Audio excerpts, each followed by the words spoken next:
একটা আপু আমার কাছে গাউন ঘাড়ারা ড্রেস অর্ডার করে। তো আপু আমাকে বলছিল যে আপু তুমি আমাকে নীল কালারের ভিতরে বানাই দিবা, যদিও লাল ড্রেস করছিলাম একই। তো আপু লাল দেখে আমাকে নীল কালার বানাতে বলে। তো এই যে উপরে পার্ট ভেলভেটের যে নীল কালারের যে কাপড়টা দেখতে পাচ্ছেন এটাই নিয়েছিলাম, উপরে দিব। তারপর হচ্ছে ওড়নাতে হচ্ছে আমি এই যে এলেসটা দিয়েছিলাম, যেহেতু জর্জেট কাপড় দিয়ে ওড়নাটা আমি করব। তো এই যে এলেসটাই হচ্ছে নিয়ে নিলাম দুই সাইডে ওড়না দেওয়ার জন্য। তো দেখেন ফাইনালি কিন্তু আমার ড্রেসটা হয়ে গেল। তো দেখেন উপরের পার্টটা কিন্তু খুবই কিন্তু সুন্দর, নিচে কিন্তু সামনে কিন্তু শর্ট, পিছনে কিন্তু লং আছে, হাতা কিন্তু প্রিন্সেস হাতা দেওয়া। হ্যাঁ, আর পিছনে তো দেখতে পাচ্ছেন টার্সেল দেওয়া খুবই সুন্দর করে।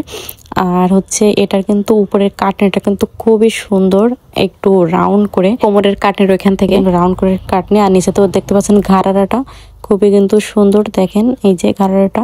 তো এর নিচে ঘাড়াটা পরলে কিন্তু খুবই সুন্দর লাগে। আর দুই সাইডে কিন্তু এই যে আমি হচ্ছে লেস করে দিছিলাম, দেখতে পাচ্ছেন ডলের গায়ে পরায়ও আপনাদের দেখাই দিচ্ছি। আর গাউনটার নিচে দেখেন পুরো ঘেরে আমি লেস করে দিছিলাম। এই ড্রেসটা কিন্তু ঢাকাতে চলে যাচ্ছে। তো আপু খুব এক্সাইটেড এই ড্রেসটা হাতে পাওয়ার পর আপুর রিয়াকশন কী হবে সেটা দেখার অপেক্ষায় আছে আর কি। তো আপু এখন ভিডিও দিছি, সে এখন ভিডিওটা দেখবে। এই ড্রেসটা যে পরবে তাকে একদম নীল পরীর মতো দেখা যাবে। আমার কাছে যারা ড্রেস অর্ডার করবেন তারা কিন্তু অবশ্যই ভিডিও কল অন্তত আমাকে একবার দেখে তারপর অর্ডারটা কনফার্ম করবেন।